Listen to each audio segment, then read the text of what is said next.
It's pinfalls, pie fights, and pratfalls. It's the outdated wrestling comedy hour. Ha cha cha cha.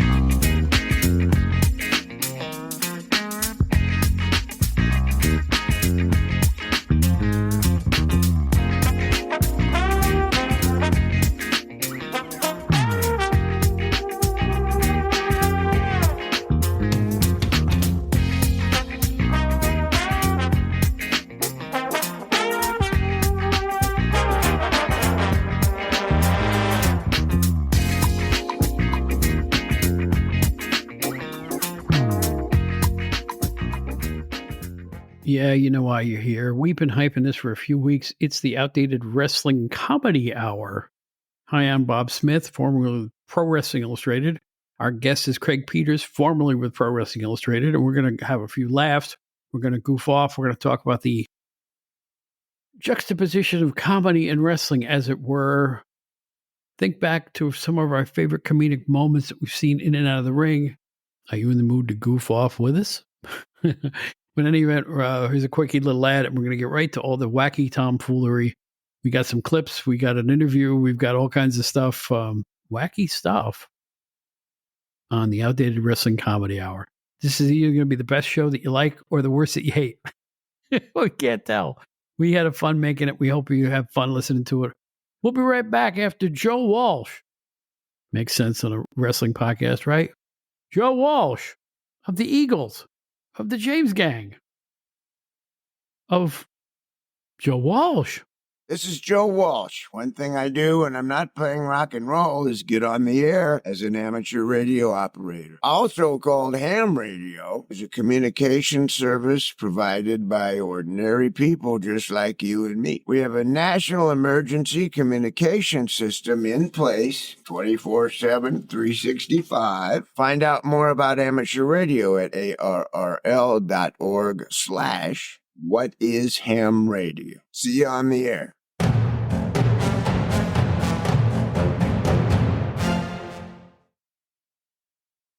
Well, you heard it right there.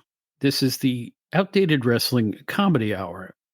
And I'm welcoming back to the show for his 75th appearance. Oh, I'm sorry. I think it's his fourth, fifth. How many times you been on the show? This might be the fourth. And yeah, Orson Bean. Nice to see you again. The Orson Bean of the Outdated Wrestling Hour. Oh, anyway, this is Craig Peters. You know him from Pro Wrestling Illustrated. He was there long before I got there and stayed there long after I left. And welcome back. 81 to 96. Yeah, that's a good long time. Actually, just 2 years. I think I was there until 94, early, but just freelancing. Right. Remember, they gave me the keys to the office. I freelanced for about a year after I. Well, you needed the keys to do the 500. So. No, I wasn't doing it at that point. Pull those all-nighters. Hey, wait a minute. Who did the 500 in year 3? That's a good question. I don't know exactly. That might have been Brandy, but was she in that fast after I left? I think she was. Yeah. Okay. Yeah. Once we made the move to Pennsylvania. Wait a minute. You festooned that on one person again? Somebody suffered. Oh my gosh! all I know is it was not me. Oh my god! That's all I know, and that's I dodged a bullet on that one. You know, if it had been today, and we had computers and ways to look stuff up quick and stuff, places to store things, it's entirely different. It would have been as easy as you thought it was. When I was doing it, Stanley was still rationing carbon paper. I mean, come on, it was right. It wasn't the same. It was very hard to do. Yeah, it was just time consuming. It wasn't hard. It was just time consuming. By the way, I should say I pretty much wrote the first 2 PWI 500 articles and became Apter loves to tell the tale. I was screaming at people. I don't remember that. He says I was like really touchy and nasty. The stories get better over time. Yeah, they do. They get juicier. Yeah.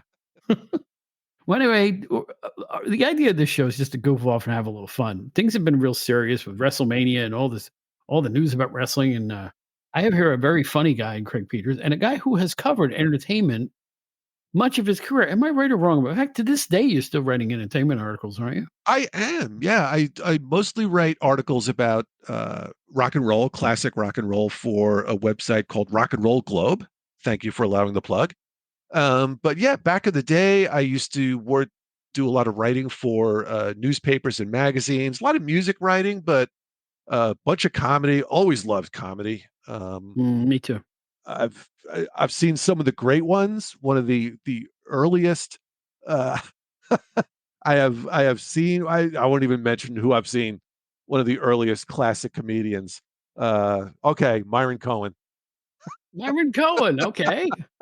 If anybody listening to this podcast has heard of Myron Cohen, wait a minute. Write to this address and we'll send you some perfect venue to mention Myron Cohen. We'll send you some free Geritol. Yeah, there you go. Yeah. Oh my goodness. Iron poor tired blood. Myron Cohen. Yeah, I saw him. I was just a kid up in the Poconos, and it was great because I'm sitting there. I couldn't have been more than a dozen years old, something like that.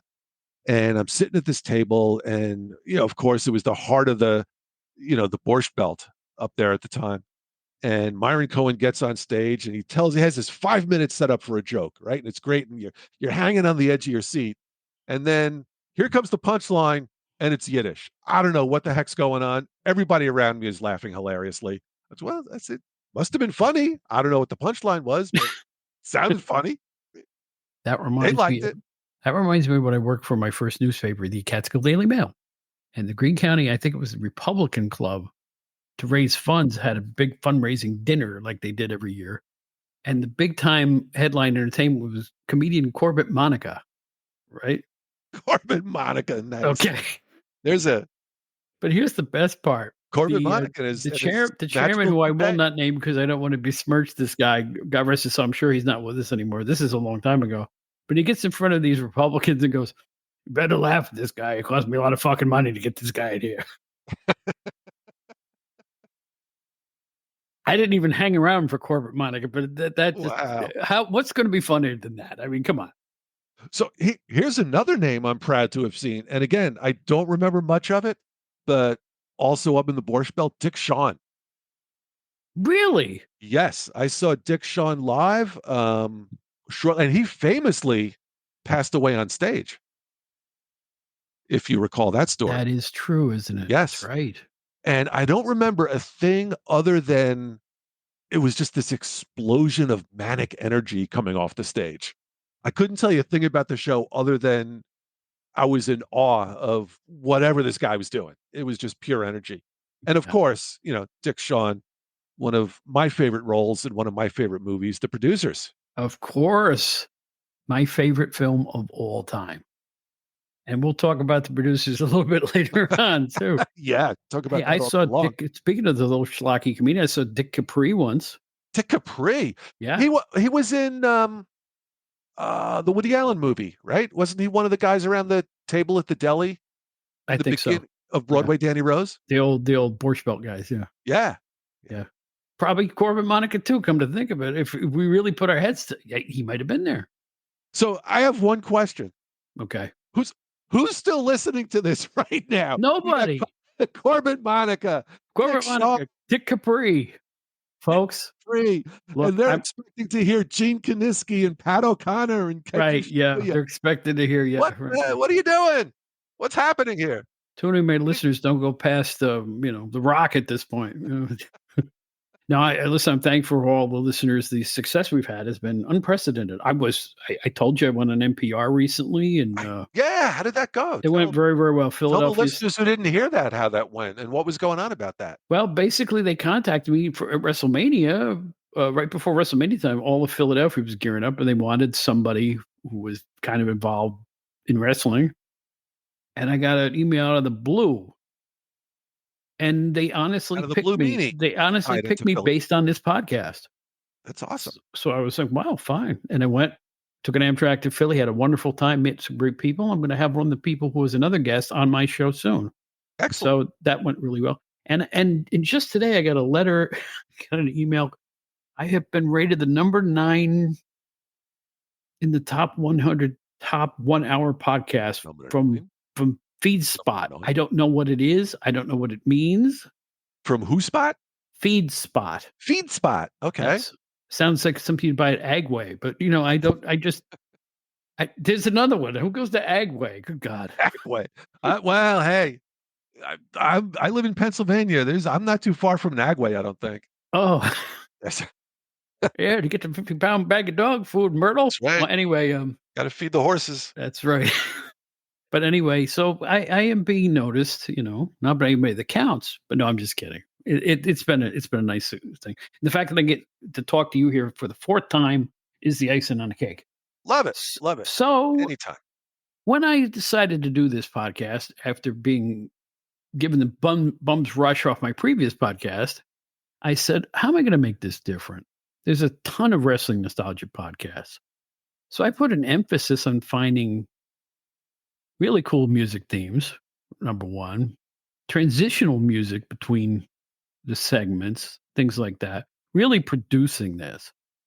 And at the beginning, I wanted to laugh, just something to break the ice. Because, the podcast is, meant for people our age, Craig, you and me, and maybe even older. Because I started watching wrestling in 1970. So I've got this old school knowledge base. So I based this character named Bob 20 minutes from now, which is really me. I mean, it's just me. Like 20 minutes from now, I'm going to be in a deli somewhere screaming, "The soup's too cold. You call this soup? In such small portions." It is going to be me any minute now. You can ask anybody in my life. It's probably what I'm going to be like. So it's like boiling the frog. That stuff sneaks up on you. Yeah. Yep. But anyway, the idea was to make the show sound different. Because, I have to admit this. Most wrestling podcasts, you ever go down the line and listen to a bunch of these? Occasionally, yeah. It's always a heavy metal theme. Right. Well, It's always that. And I'm like, I want to be the opposite. Emulating the current ring music zeitgeist, Yeah, right? basically, yeah. Hardcore wrestling podcasts probably have hardcore music, you name it, So we need some Lawrence Welk background music here. Oh, geez. Get some bubble. Where's the bubble machine?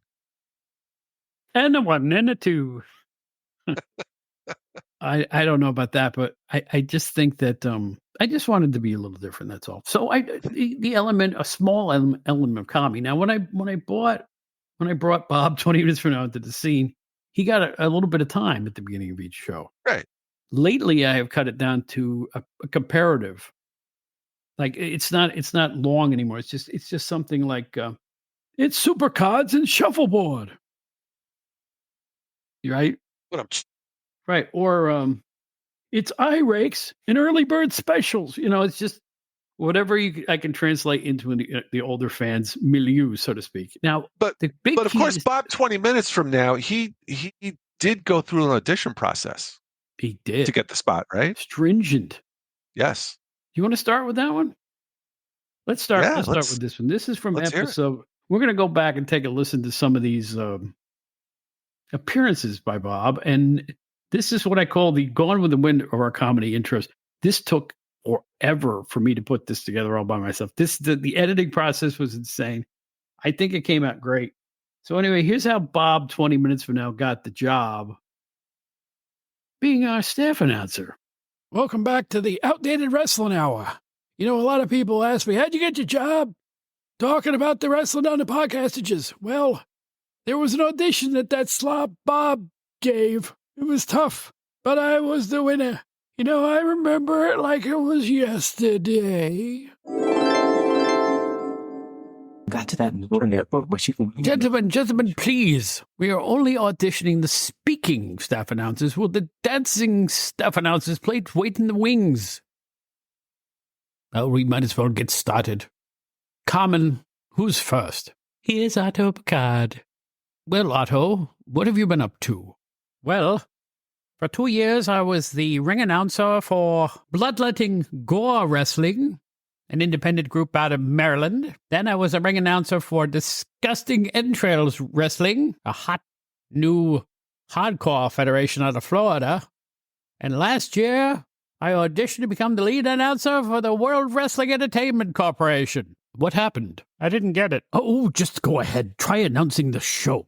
Ladies and thank you.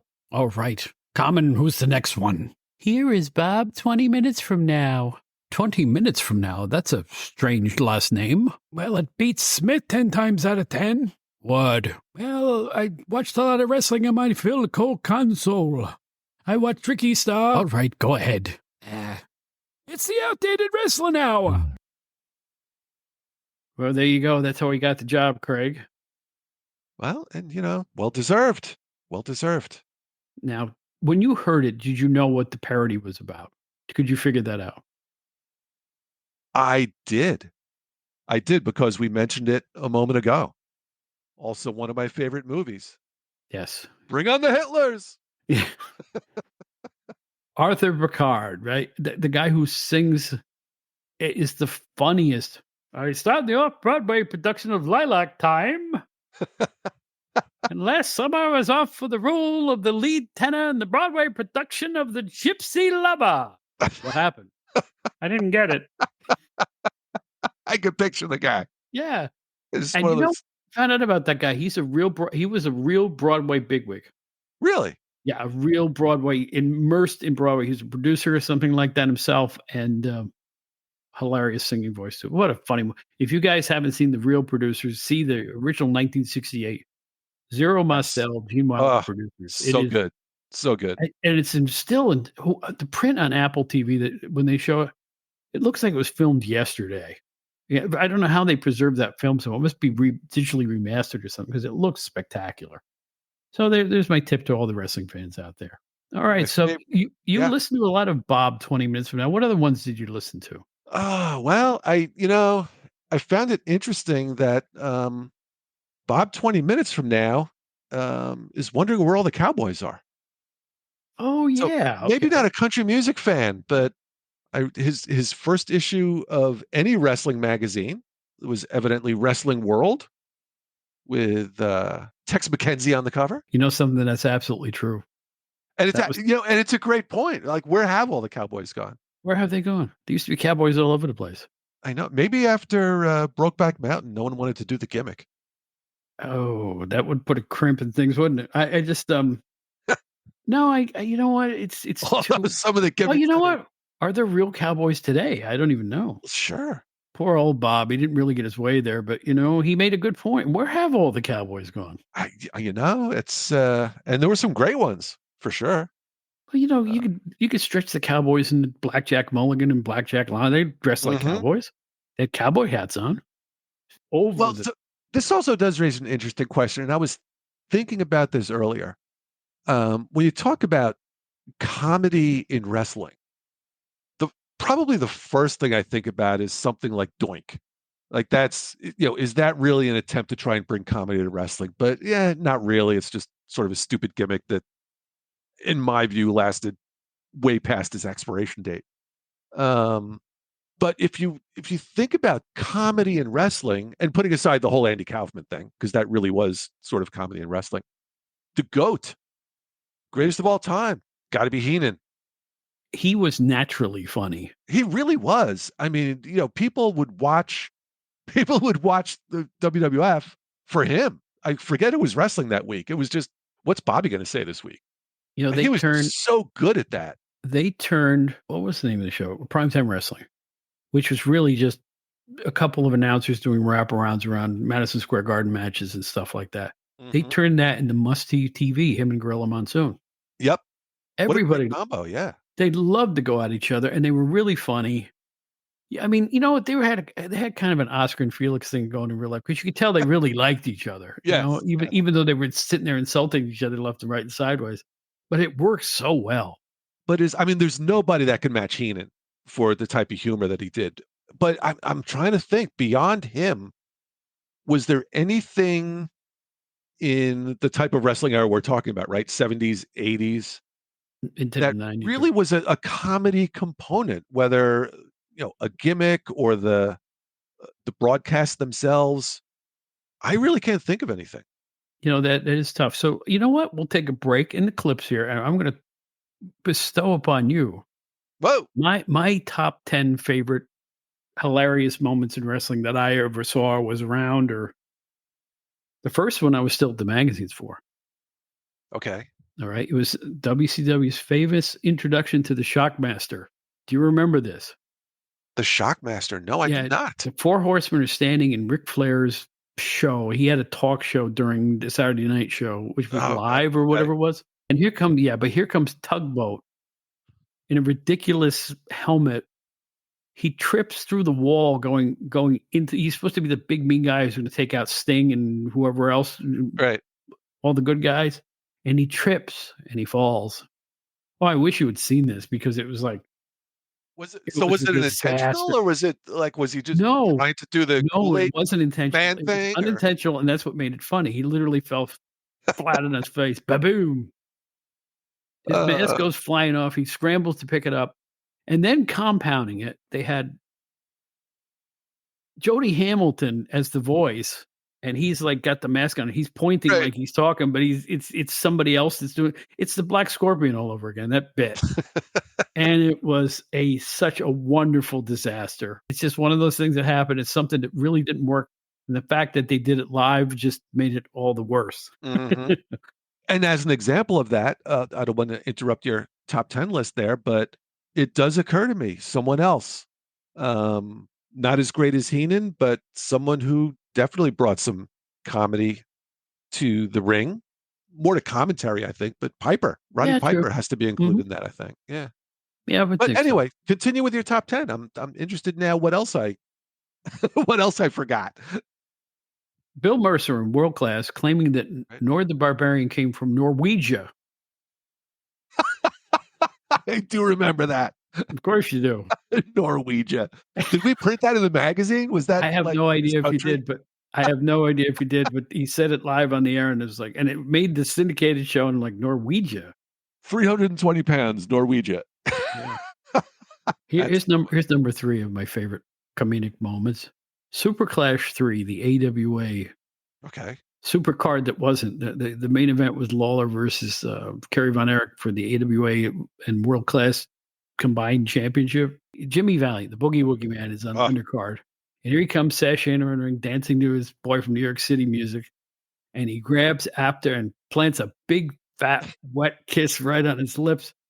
And Apter goes full Jerry Lewis after, as he's rubbing his mouth afterwards. It is a classic. Oh, man. Have you ever seen that?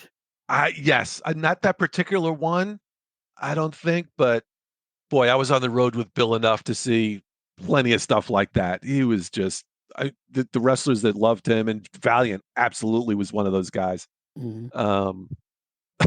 I remember Jimmy Valiant was driving Bill and I somewhere. And I'm sitting in the back seat, and Bill's sitting in the passenger seat, and we're going from at the arena to wherever, or from the Waffle House to the arena, whatever it might have been. And Jimmy's talking, he's doing his thing, and he's talking, and he just leans over and hocks up a big gobbing loogie right between Bill's feet on the floor of the front seat of the car.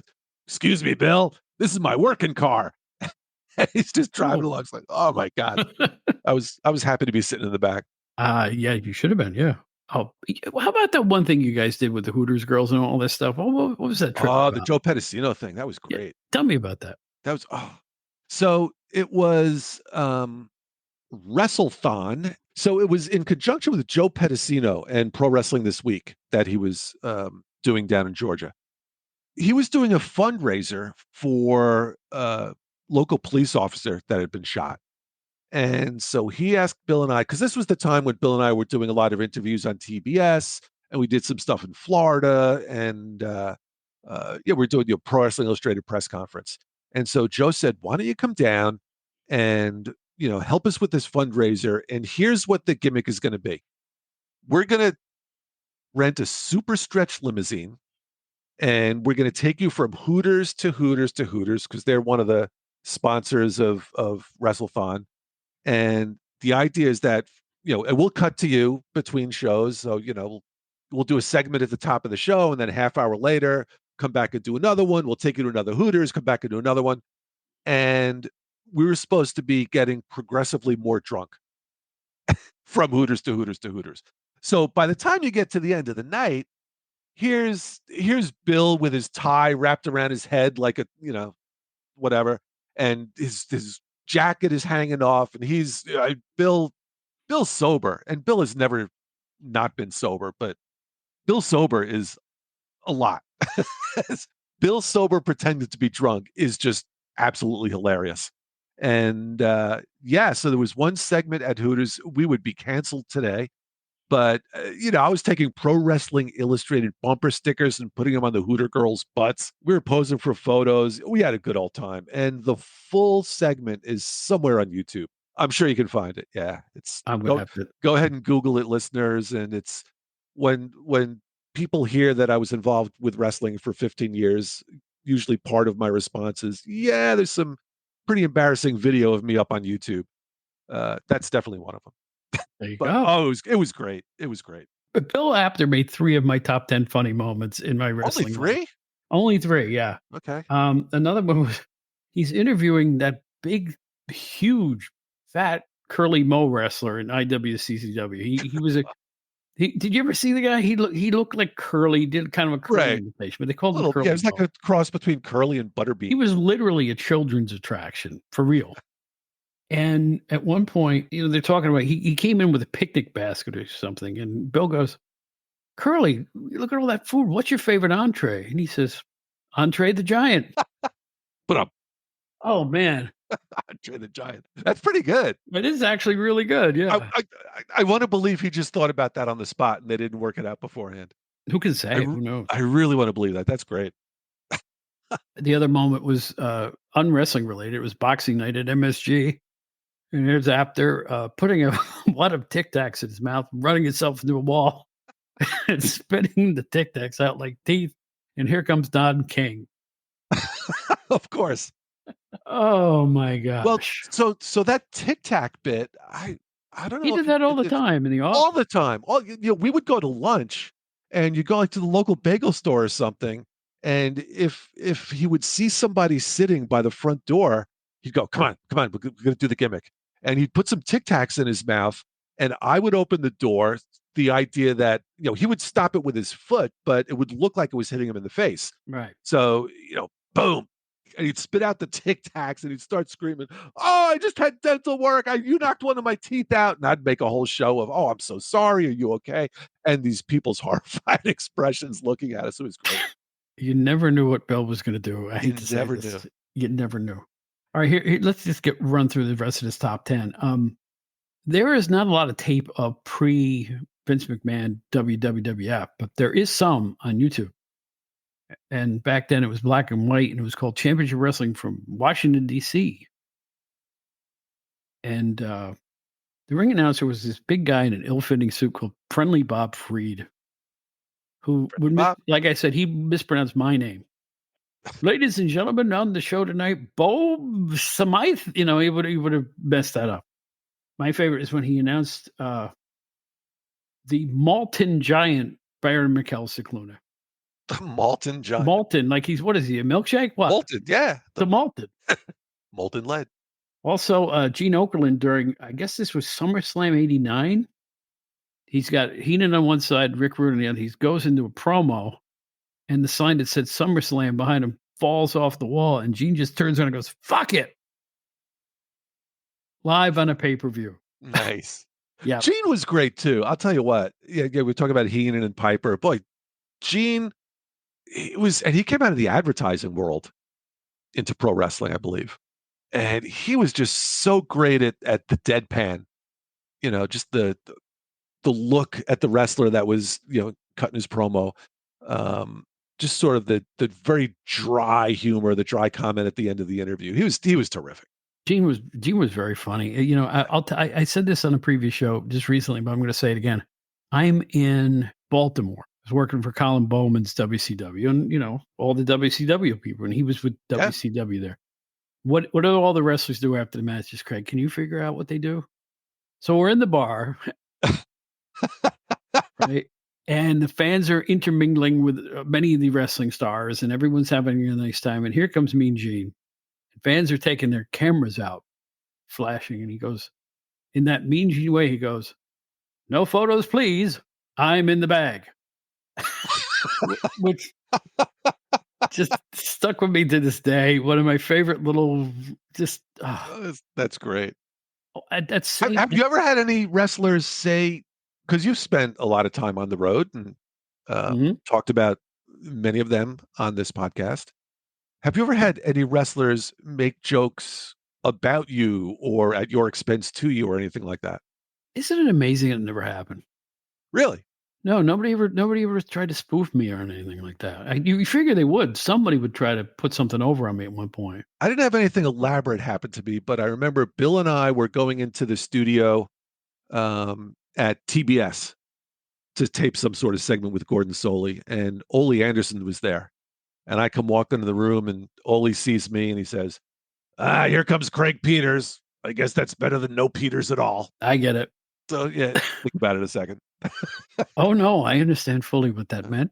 Ladies and gentlemen, for you youngsters out there, a Peter, a long, long time ago, when bread was 9 cents a loaf, a Peter was a euphemism for penis. I thought I'd explain that on this podcast. Sure. I just said fuck a little while ago. I can say anything I want to say. But yeah, so Ole said that, and I kind of felt like, hey, I guess, now I belong. Ole Anderson. On some level, yeah. I remember meeting him once, and I was like, he just looked like he would just as soon bite your head off as look at you. He had that look, didn't he? He had very intense. Yeah, he had that look, but he never, I never sensed the bite your head off piece of it. It was just kind of like, rawr, rawr, rawr. It just like, that was just his way. Like, it wasn't out of anger or anything like that. He was just a gruff kind of guy, but it felt like there was a sense of humor about it all, bubbling under it all. You know who kind of spoofed me? I'll tell you who did. Terry Funk. Okay. Here's the story. And I've told this on the show before, so I'll make it succinct. It's Jerry Lawler versus Terry Funk match for Tri-State, Joel Goodhart's thing in Philadelphia. So at one point, and I don't know how this happened. I don't remember if I was shooting photos or what was going on, but I'm at ringside, and I think I just was standing up to retrieve a pen or something. And at one point, Funk takes Lawler and smashes him into 3 referees who topple on top of me. Boom, we all go down like bowling pins, right? So I'm down, and I'm getting up off the floor, and I'm looking across the ring, and I see Terry Funk give me the dagger eyes. Like, what are you doing? What are you doing on the floor? Right? You're not part of this. What are you doing on the floor? He's looking dead set at me. I went, oh God, how do I handle this? So I decided to play along, grab my back and limp to the back. I put a fake limp on and walked out of there. And I watched the rest of the show. Not from ringside, but from there was like this, the Philadelphia Arena, they used to have a stage area where you could look out and see the stuff. So I dodged that bullet. So later I met, what do wrestlers do after wrestling matches, Craig? We're at the bar. We're at the bar, right. Right. I'm talking to somebody, and I see Terry Funk at a table, and he's going like this. He's waving me over. I went, oh God, he's going to read me the riot act. Like, don't get involved with these things. So I walk over, I go, hey, Terry, how are you? And he goes, would you buy me a beer? Really? That's what you want? Yeah. And that's all he wanted. He wanted a hornswoggle me buying him a beer because he knew I saw him looking at me earlier. Right. And he knew that I was kind of intimidated. And I sat down and spent a little time with him after that, which was a lot of fun. But who wouldn't want to buy Terry Funk a beer? Come on. No, Budweiser. He wasn't even particular. He wanted plain old Bud. So I said, sure. And but I thought he was calling me over to, like, wrestlers were the old school guys, particularly I have seen him backstage at cards, and he'd go off in character backstage. Right. Yeah. And anywhere between the locker room and the ring was his domain. Mm-hmm. And he was in character the entire time. Very intense, wonderful, wonderful guy when you got to know him. He's a cool cat. Well, anyway, what else we got on this list? Well, I got Jerry Lawler also in Philadelphia. He's a fat fan in a blue shirt, and he goes, don't go out in public with that shirt on. Somebody will try to put mail in you." That was a blue meanie, was it? No, it was just Okay. just a Just a guy in a blue shirt. a Okay. kind of rotund young man. Hey, it's Philly. Got to give Meanie a plug. Jerry Lawler's a funny guy. He is a funny Remember guy. the Jerry Lawler Book of Jokes? Yes, the Jerry No, Lawler Book of Insults. Book of That's right. Insults. Yep. That's right. Yep. He's a little underrated in terms of his quick wit and able to pull a pun out or Mhm. an insult at a moment's notice. He was really good at that. He was really good at it. Yeah. Yeah, it's shown during the whole Kaufman thing. I mean, he really Oh, absolutely. those Letterman bits. So here's another funny bit that made me laugh unintentionally. Tommy Dreamer is in early IWCCW, somewhere in the early 90s, late 80s. I'm in Right. Hamburg watching the show. And they would put him under a mask. They would reuse the same guy. Sometimes they put him under a mask. And they're playing dun, dun, dun, dun, dun, dun, the Mexican music. He's supposedly a Mexican guy. And he's doing this thing in the ring where he's doing like the old man shuffle where you put the hands in front of your legs and part your legs back and forth. And I'm like, The Charleston. and I'm absolutely dying. Doing the Charleston. Great. I'm dying. How is that Mexican? I was just, it was so bad. It was wonderful. Oh God, it was great. And who else do I have here? My last of my top 10 here was, I forget the pay-per-view. It's a WCW pay-per-view, and Bobby Eaton had won a match. And somebody's interviewing Missy Hyatt, right? Oh boy. Now, you know Bobby Eaton. He didn't say much. So Missy's whining about something in her character. And Bobby Eaton, for some reason, comes along and he just looks at the camera and goes, "Women." There's a guy who rarely even was interviewed during Right. serious Midnight Express angles. He just kind of walked in, shook his head, and went, "Women." Oh man. You have to put it in context because Bobby was the silent man. He Yeah. didn't get a lot of mic time. Oh, that's awesome. But it was so subtle and so truly comedic that whoever told him to do that was a genius. Maybe Well- Payment or somebody like that. Yeah. Well, that kind of brings us to Cornette also, who Oh, Cornette. we can't you talk about comedy and wrestling. Got to have Jimmy in there. Very quick mind. His podcast to me is a must listen. I listen all the time just to hear. I enjoyed the first 20 minutes of the show where him and Brian Last just kind of kibitz on how the weather is. Mm-hmm. Or, one guy's got crabgrass or somebody's got problems with the septic system or something, or he's whining about Spectrum Cable and they're calling him every name of the book because he couldn't get his, pay-per-view correctly. He's just a naturally funny guy. And, there was a time, and I talked about this in a recent show too. I tried to tell Cornette a joke at the Meadowlands.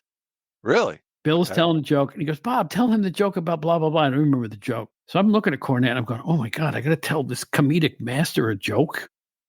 Pressure's on. I mean, I'm not a pro. This guy's practically a professional comedian. So I went, "Well, the bum again." The guy went like that. And then I went, "Hey," and I just messed up the punchline and then said it right.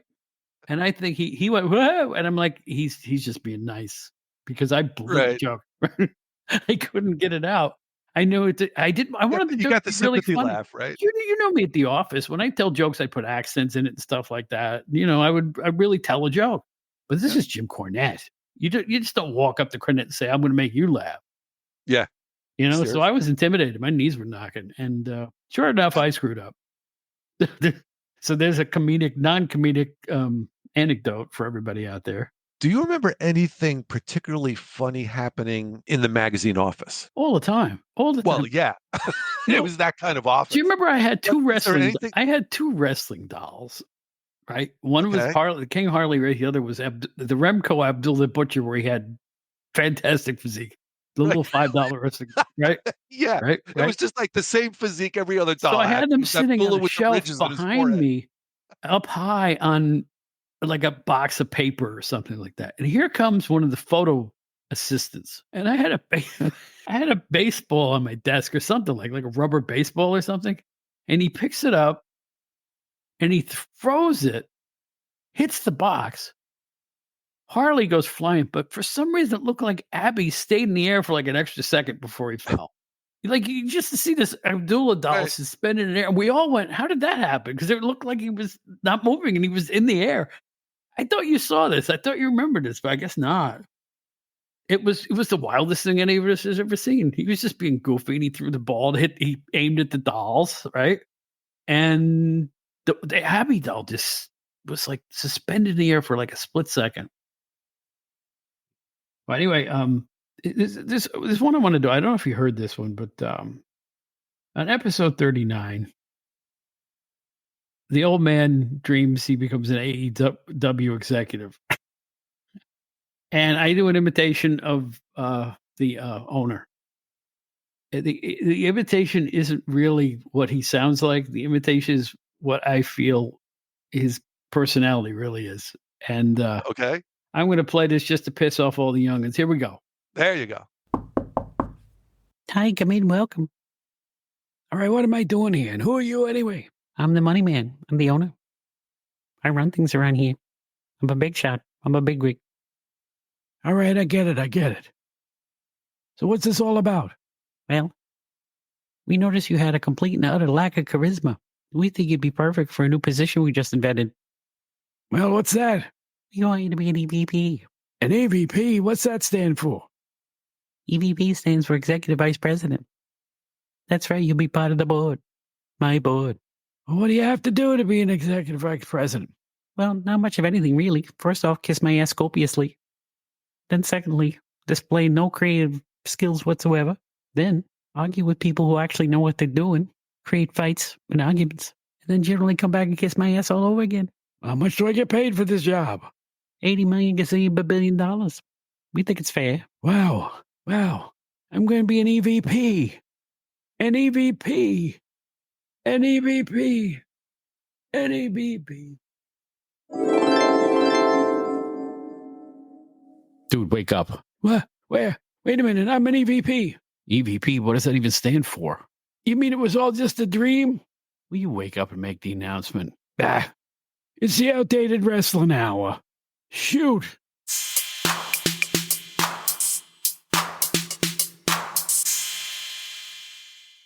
Have you seen Ric Flair's latest commercial where he's doing a spot for Viagra and Cialis? What? Yes, he is. Keep an eye out for that. I would, it was very disappointing to me. Not that he's doing a commercial for Viagra and Cialis. That's fine. Knock yourself out. But what a missed opportunity. There was no mention whatsoever in the commercial of Space Mountain. So I was thinking the same thing when you said it. Yeah. Boy, that was a gimme. That was a gimme. Come on, Rick. That's right. He used to ride Your Space fans deserve Mountain. better. Yeah.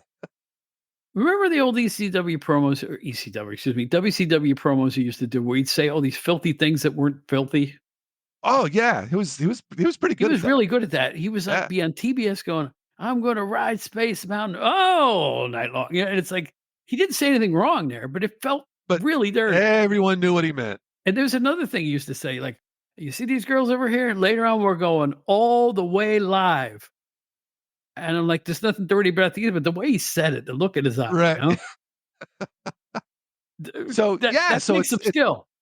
It's perfectly appropriate that he's doing a Viagra Cialis commercial, but come on, man, give me the Space Mountain reference. You know, there is a place. You know, here's the point I want to make. We talk about wrestling and comedy. There's nothing unfunnier than when wrestling tries to be funny. Would you agree with that? Anytime they've had McMahon things, and when they're trying to force humor on you, it never works, does it? No, it never does. And yeah, it's better to just have it come out naturally. I mean, maybe I shouldn't say this, but oh man, one of the funniest things in wrestling to me, anyway. I loved them to bits. Jimmy Snuka's interviews. Oh, they were great. Oh, and that's in fact, a really good one.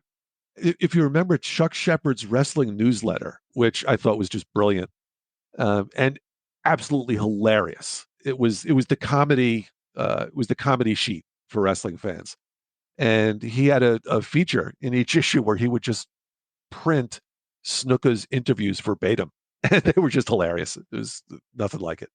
I remember, what was it? The TV Wonderland, right? That's right, people. everyone out there in the TV Wonderland, you're going to find me with Don Morocco at the garden. And he would just wander off into whatever. That's one of your great moments, isn't it? No, that was the Backlund match, the cage match.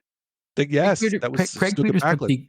Mr. Peterson took the classic photo of Snuka atop the cage. Yes, boy, I wish I had royalties on that one. But, no kidding. Yeah, but the Snuka Morocco matches were just so great. First fantastic series that I experienced. So great. That was the tail end of my favorite period of wrestling, which was between 1970 and about when the expansion started.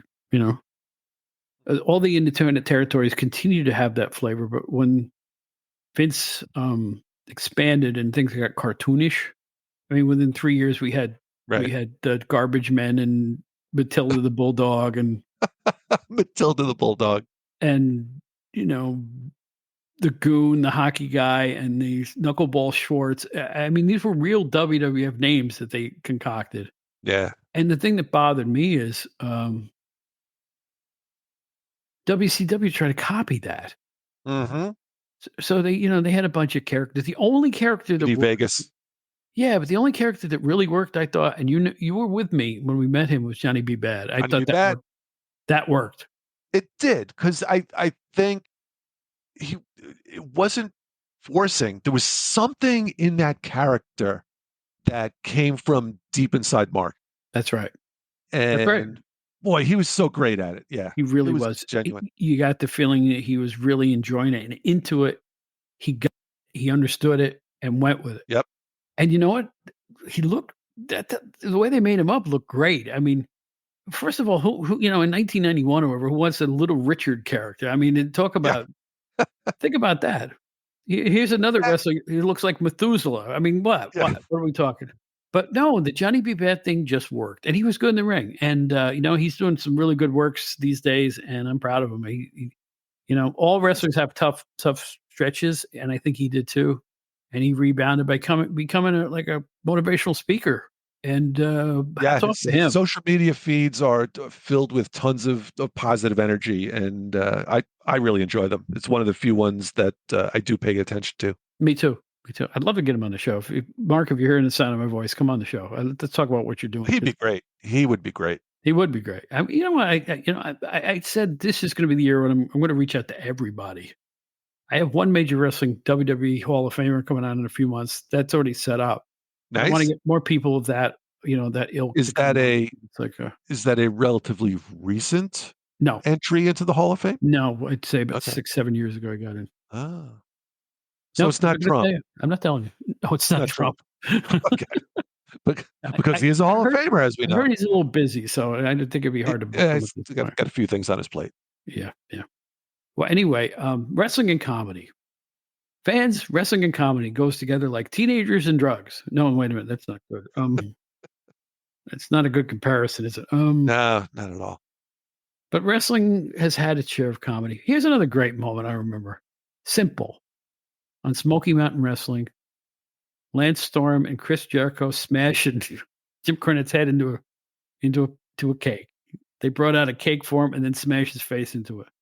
When there's a cake in wrestling. Yeah, exactly. Somebody's getting pie face with it, so to speak. The table's coming out, it's getting busted in half. If a cake's coming out, someone's getting pied. Absolutely true. And nobody got pied better than Jim Cornette.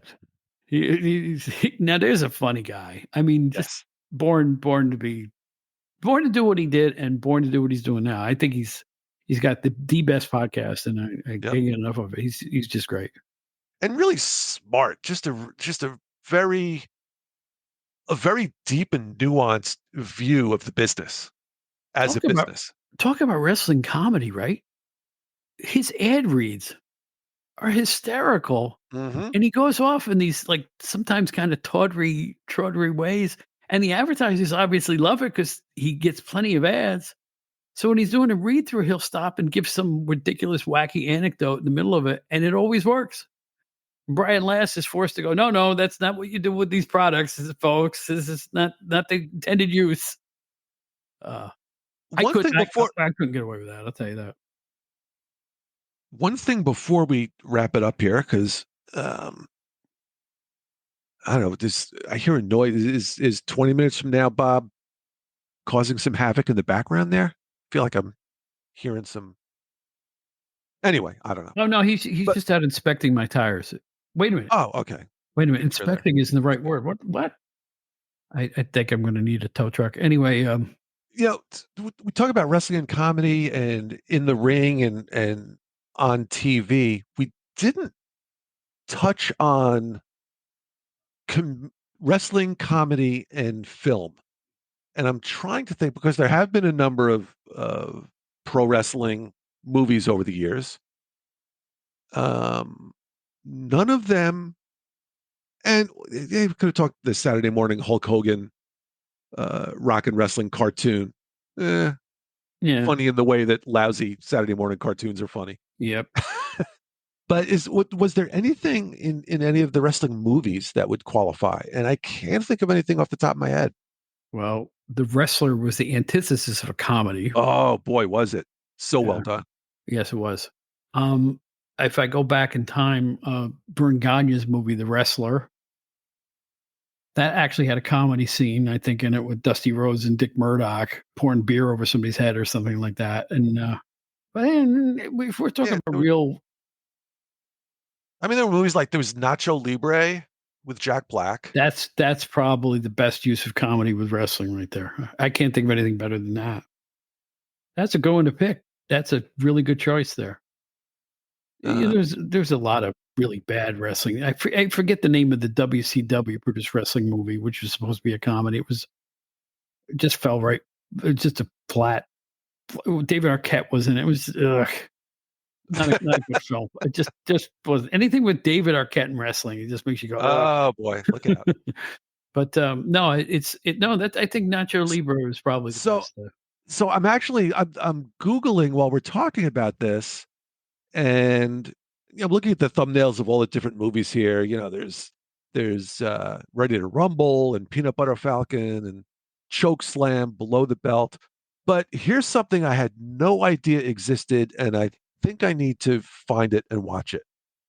I'm curious if you knew this actually exists. 2017, The Jetsons and WWE Robo WrestleMania. Sounds like hell. Wow. The Jetsons. That's I love it when they take stuff everybody loves and messes with it. You remember the Robonic Three Stooges in the 60s, the show where they were robots and the Harlem Globetrotters in outer space and all that stuff. I mean, what? Who? Why? Oh, wow. Look at I guess Elroy brings Big Show to his school for show and tell. So I guess that's how it kicks off. All right, I could go for his that. boy Elroy. I was a Jetsons fan. I like the Jetsons. I love the Jetsons. So Jetsons and WrestleMania. There you go. Here's a most important question I'm going to ask you today. Okay. The Jetsons or the Flintstones? Which do you prefer? Flintstones. I go with the Jetsons. Yeah, Flintstones. Well, Judy, you know. Rock, Frantic City. I just loved all the Flintstones twists on appliances and things like that. It was just, rock. Those poor birds back in those days. Those birds, yeah, yeah. And by the way, if you're a Flintstones fan, this is going to sort of segue into a podcast I did not too long ago about wrestling and comics. But there's a comic writer by the name of Mark Russell, and he did a mini series that rebooted the Flintstones, and it was absolutely brilliant. So I don't know how that has to do with anything else we're talking about, but just wanted to give him a plug because it is really terrific. Oh, this is the comedy episode, sure. And we talked a little about Gilbert Gottfried and how much you miss him. I mean, there was nobody like him. Oh, tell the people what you did for Bill Apter. Yes, I don't know that we could even play it on this podcast. You can't play it, but you can talk about questions.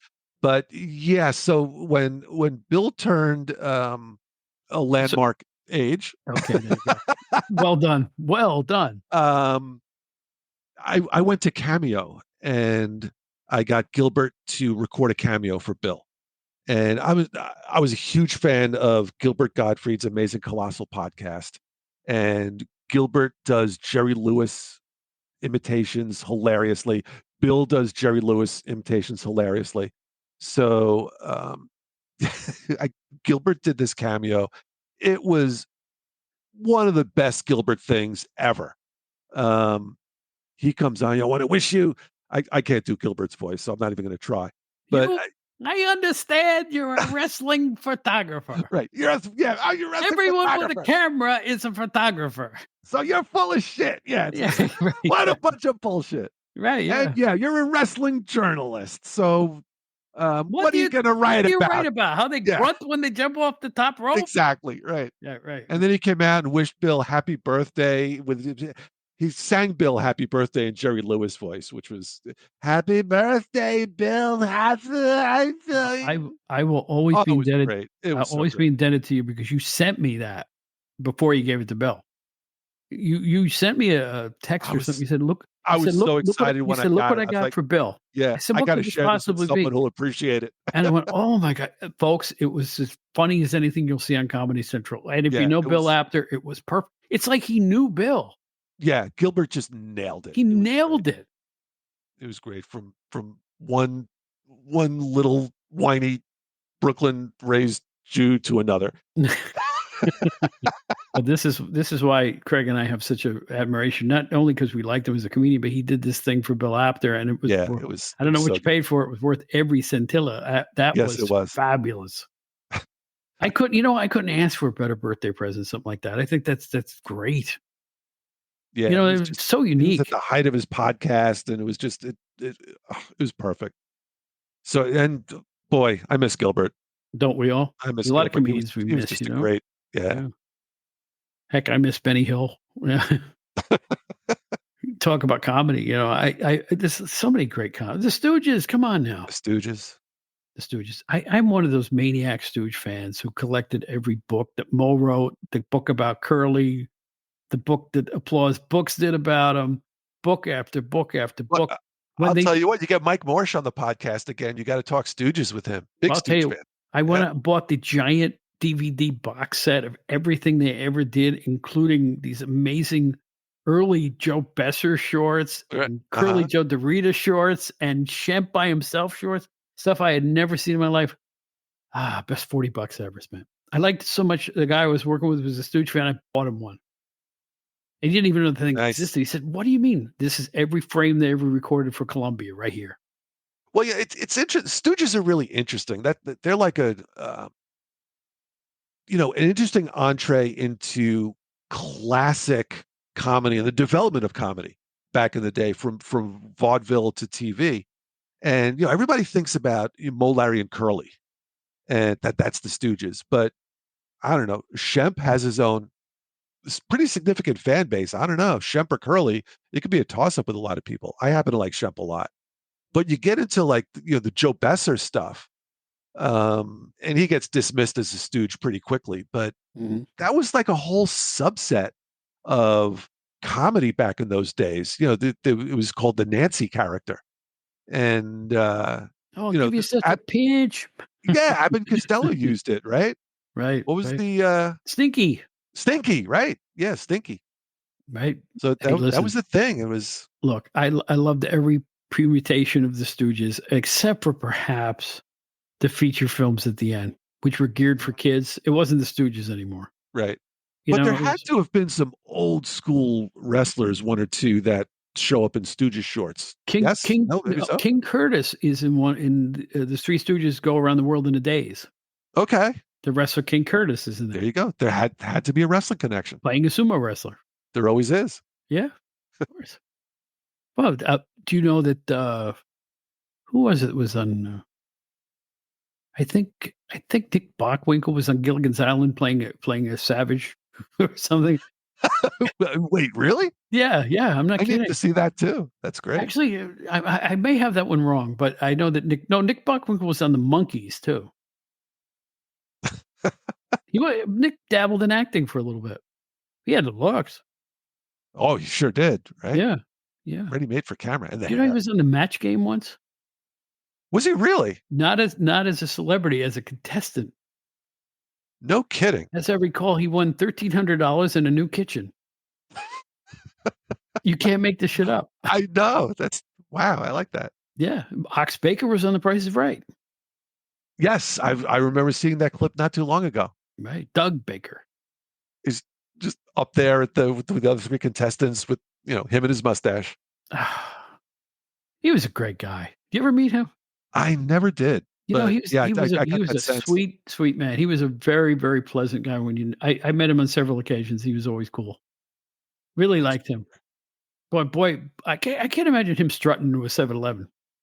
I want a pack of Tic Tacs. The cashier would melt. He really did look imposing. Yeah, oh yeah. And he was big. I mean, legit 6'7", 6'8". Boof. This is pretty good. I want a roller dog. And a Frosty. Here we are. Invitations. Here we go. This is wrestling comedy. Ox Baker to 7-Eleven. Old school wrestlers going into 7-Eleven ordering stuff. Give me a scratch off. And a banana parfait.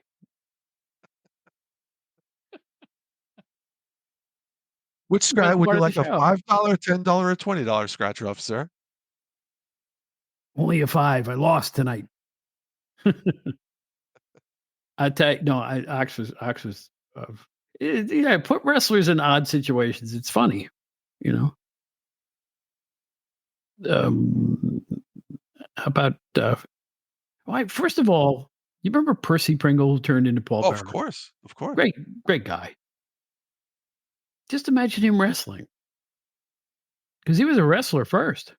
People don't realize that about him. Yeah, he could pull off like a pro wrestling version of the Stinky character. Well, do you I can see him doing that. Which group was it? AAA that had what was it? Super Porky? Oh, did he come out and do like the No. The interviews would be great. I want to see that. No, he was just like, no, he wasn't a pig, first of all. He was just big and fat and friendly. That would be funny though. Porky. Super Porky. And he comes out to cut the promo and he's like, no, he didn't. No, he was Porky because he was Porky, not a pig. I mean, you got to look for Super Porky. In fact, he made WCW for a minute. No. They brought Super Porky into WCW. Yes, they did. Now Craig is looking feverishly on his Google now, looking this up. The Google machine. Oh my goodness. Luchador Super Porky. You remember we did roller games? He died in 2021. Do you remember Brazo de Plata? Look at him. Wow. Yeah. That's great. He reminds me of the manager in the roller games magazine we used to do. He would just run out. He would just run out and say, "Ooh!" Wow, I'm going down the Super Porky rabbit hole here. Look at this. What kind of You videos? never heard of Super Porky? No, I did not. He was around during your era. Mexican luchador legend. I think it might have come on a little bit later. Let's see. No, he's definitely around. Debut in WWE. Who knew this was going to turn into a Super Porky situation? He came into WWE in the juniors division in 2005. So that's way past my prime. Wait a minute. Hold the phone. Is it juniors division? That's what Wikipedia says, and I always trust them. By the way, I got a bridge in Brooklyn to sell you when we get off the air here. He worked in AAA. Look at that. Brazo de Plata, Spanish for silver arm. Yeah, he's a big boy. Yes. But the fans loved it. He was just friendly. Yeah. Always in a gregarious mood. Yeah. Super Porky, ladies and gentlemen. Super Porky. Here's some wrestling and comedy for you. It's quite a family. He comes from a wrestling family. You know that? No. Lady Apache. Brazo de Oro. Yeah, the Alvarado wrestling family spans 3 generations. Yeah, look that one up. Fascinating. Everything from Super Porky to Psycho Clown, Goya Kong, Brazo de Oro, El Brazo, La Mascara. Mhm. Wow. Who knew? Not Who knew? me. Yeah. I'll bet Fans, that's I'll Super bet Porky, 20 minutes later, Bob knew. a favorite of mine from when I lived in Westchester. I just remember watching Super Porky. That's right before I got the job with PWI. And it's just fun to say, right? So yeah, Super Super Porky. Porky. Yeah. What's that about? It's what my wife calls me these days. Oh. Super Porky. Go take the trash out. Oh Lord. Oh. But anyway, wrestling and comedy, do they go together? When they do, it's great. But like I said, like we talked about before, you can't force their hand. You can't make it funny. It just is. You know, there's Yes. little moments of comedy within the wrestling that are the funniest thing. Like Jim Cornette with a face full of eclair, you know, that type of thing. It was just those small little moments. When they try to be funny, it's not. Or Sometimes when they're Bobby not trying to be funny, it's hilarious. or Bobby Eaton. Women. That's one of the great moments. Oh my gosh. Women. That Just you know, if you knew Bobby, he got very little interview time, no time on the Mhm. stick, and for him to come out of nowhere, I think he was holding the pumpkin too at the time. Must have been a Halloween Havoc pay-per-view. That's right, he was holding the pumpkin. There you go. He just comes out, looks at the screen, Should and have been goes, holding 2 pumpkins. "Women, hey, Oh, no off-color material on this podcast, son." no, never. Hey, it's Craig Peters. He was with PWI during its, well, how do I put it? Well, one of its hottest periods, obviously. And you know Yep. what? I want to say this in front of you too, and I hope the guys hear me do this. If you've seen PWI lately, it's really good. You know, and I have. I was actually in a Barnes& and Noble a week or 2 ago, and I picked up a copy because I haven't really seen a physical copy of it Right. in quite some time. And yeah, it's great to see. It's a terrific package, looks great. Um, you know, I, wrestling is really, really popular now in a way that it hasn't been in years, and Mhm. it's just, I love seeing that PWI is still around to do it right. I'm thrilled. I've gotten to know Kevin McElvaney and Brian Solomon, who writes for them, and Al Castle, who writes for them. And I'll tell you what, it's in good hands, man. Yep. I told them I'm proud of them. I actually sent out a tweet or a Facebook message saying how proud I was to be part of that lineage, and the fact that they are retaining the old flavor and making it more modern with some new columns and great layouts and tremendous photography again. And they're doing one heck of a job right now. And I think since you've seen that, you definitely would agree with me, I'm sure. Absolutely. No, Absolutely. so to all you guys at PWI today, thank you so much. You're keeping that legacy alive, and we really appreciate it from us old time. Us old timers over there. Ah! Yeah. Oh, I hurt myself again. It's after 8 o'clock. It's past my bedtime. Oh, yeah, it's past our bedtime, guys. We're I gonna didn't have to even have go. my soup tonight.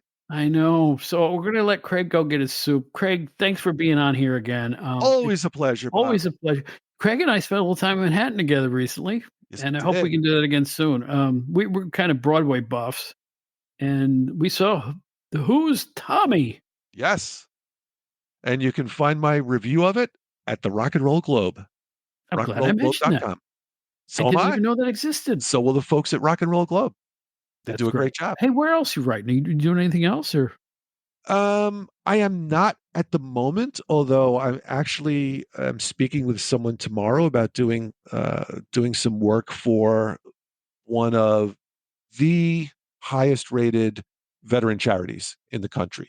I did some work for them years ago, and I don't want to mention them because nothing's happening yet. But yeah, Oh, my day job keeps me busy, so I don't have a whole lot of time to yes. do much writing. But Well, as you know, I'm still in a way in sports media. You know, I do some writing for this company that I'm with now, so it's like I'm not completely not writing anymore. right. But it's Well, you know, when you've done it for so long, you can't not do it no, you after a can't while. not You've do it. always got to do it for something. You I'm always got to keep writing. those muscles fluid. You got to keep the chops up. I absolutely agree. It's a skill, and if you don't let it erode, you know. But you know what? It's so effortless for me. I'm not saying I'm a great writer or anything, but that's what I've done. That's what I do. And when I sit down at a keyboard, It just flows. Nothing has ever changed in that regard. You know what? It kept me full of peanut butter and bologna for 40 years or whatever it is. So I can't complain. That's I right. can't complain about the state of, publications, but I can't complain about the work I did, Mm-hmm. Good work, bad work in between. I did it from 1983 to 2021. There's a lot of worse ways to make a living. No, there were. Oh gosh, yes. You'll find that out. You young punks out there. That's right. You find a good job, you hold on to it, just like your dad told you. And Don't burn any bridges. Don't spend that college money on that doggone dope. What's wrong with you? Yeah. Treat the secretaries and the janitors like the president. Everybody gets treated the same. My best advice. Those are words to live with. My Words best to live advice. by. That's right. Yeah, young punks.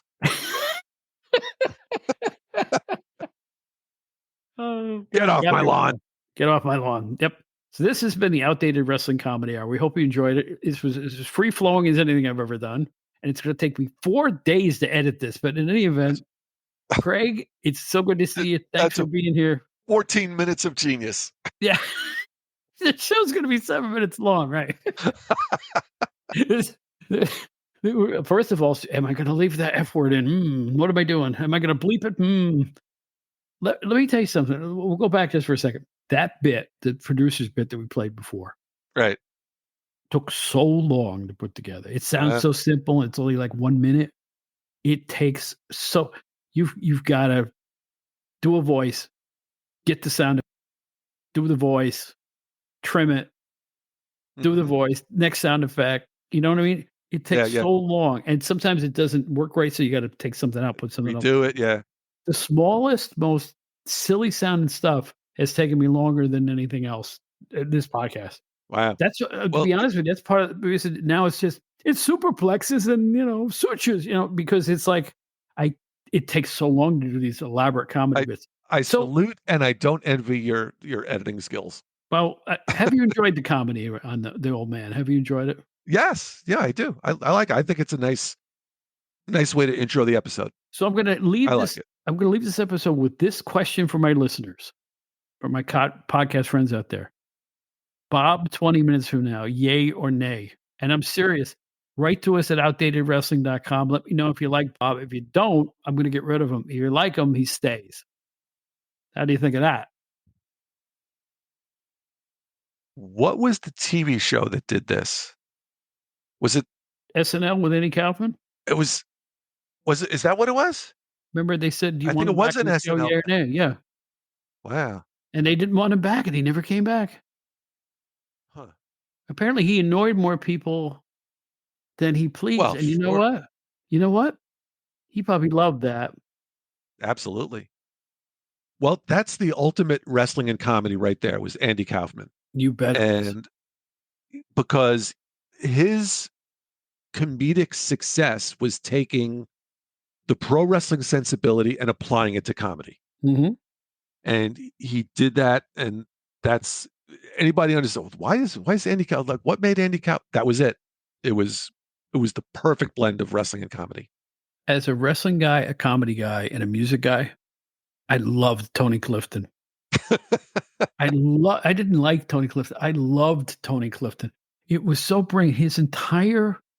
That entire thing was meant to make people go, "What the hell am I looking at?"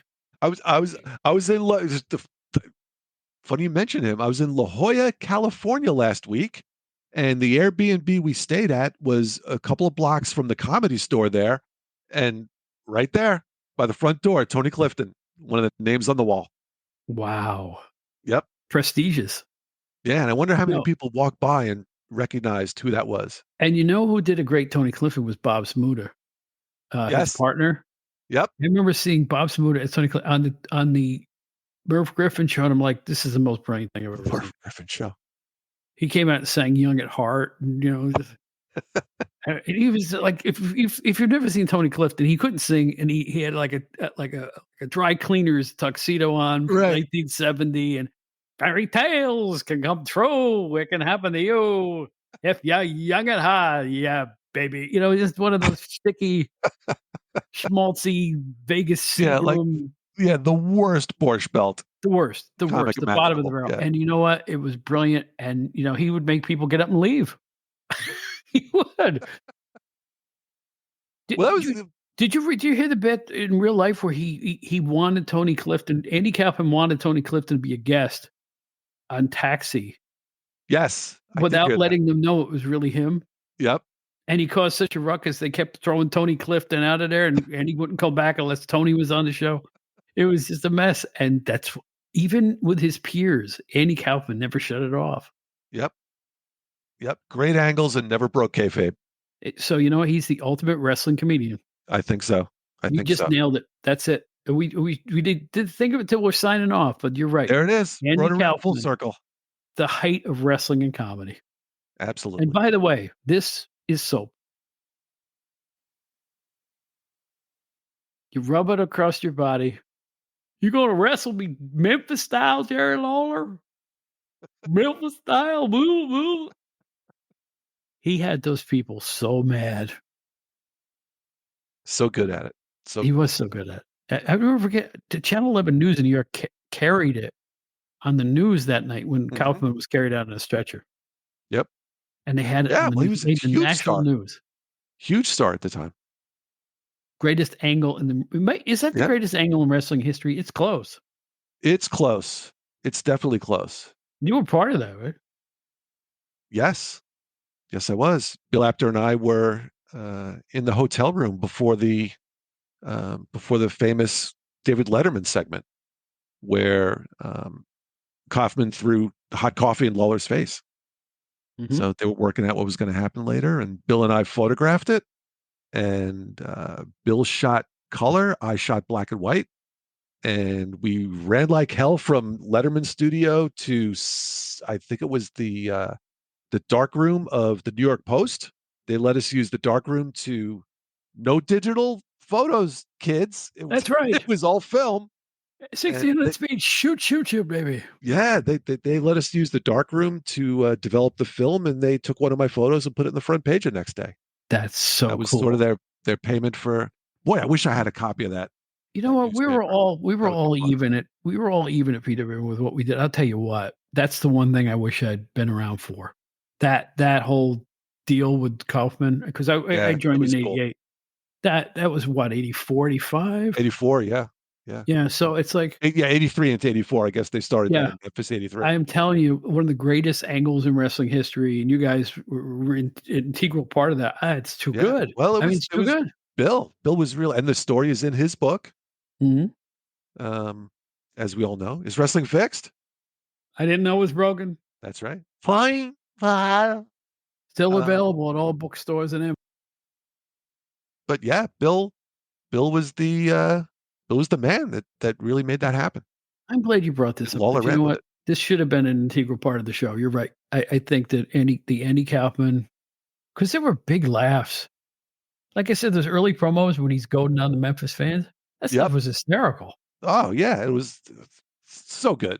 I mean, there's been a couple of I think good DVDs out there. Well, I guess I remember seeing VHS where it was just a compilation of all the interviews, all of Kaufman's interviews, and then Lawler's responses, and then the matches. I mean, you'd look at all that stuff. Well, there's a film still available on DVD, and it's on cable. It's called "I'm from Hollywood." Yes. And have you ever seen? Speaking of, here we go, Kaufman and wrestling. Have you ever seen My Breakfast with Blassie? Yes, I've seen that too.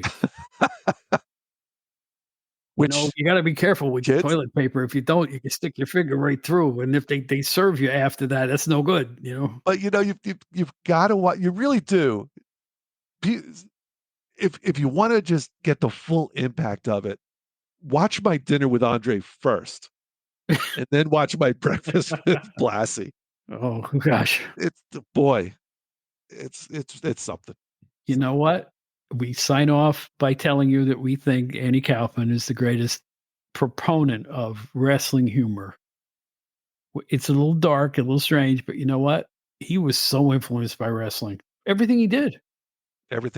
If you go back to the Elvis imitation and all that other stuff, it's very wrestling-like. Yep. You know, so He never broke character, never broke kayfabe.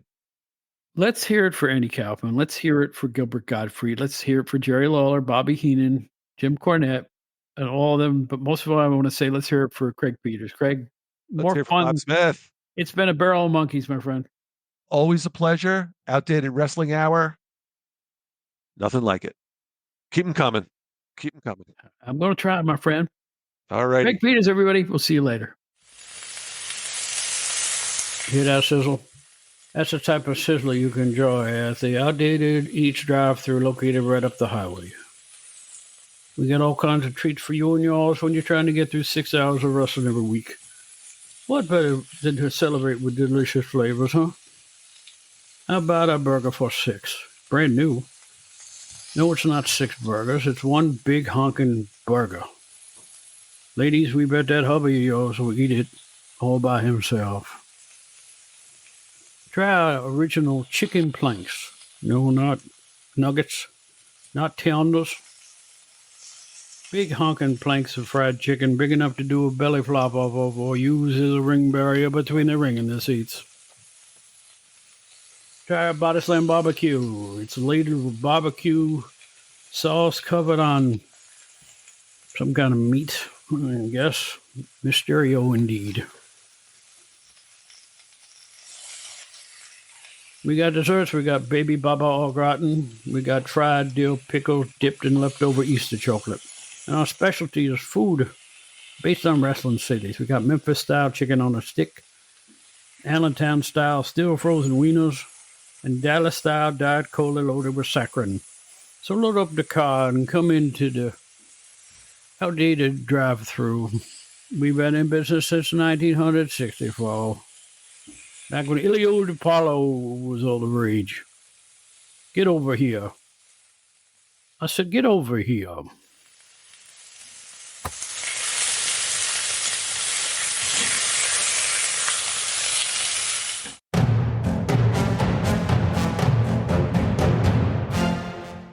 Ladies and gentlemen, Wrestling Fans International Association is back. That's right, the premier fan club association of the 1970s and 1980s has been revived and is back in business. Join today. It's free at thewfia.org.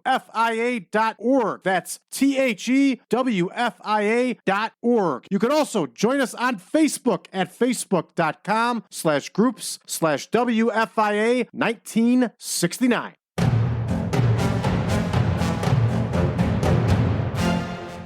Well, there you have it.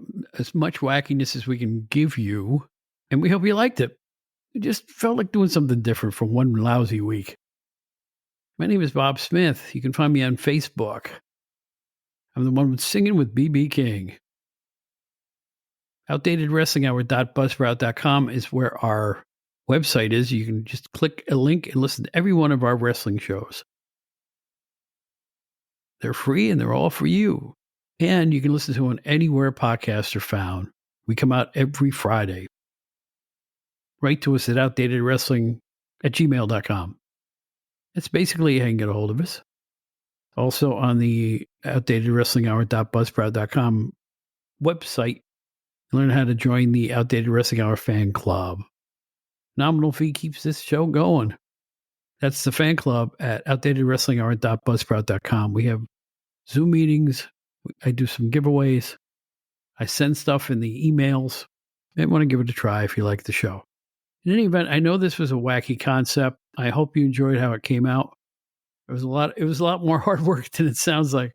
But in any event, it's great to see Craig Peters again. He's got great memories of our PWI days together and of his days there.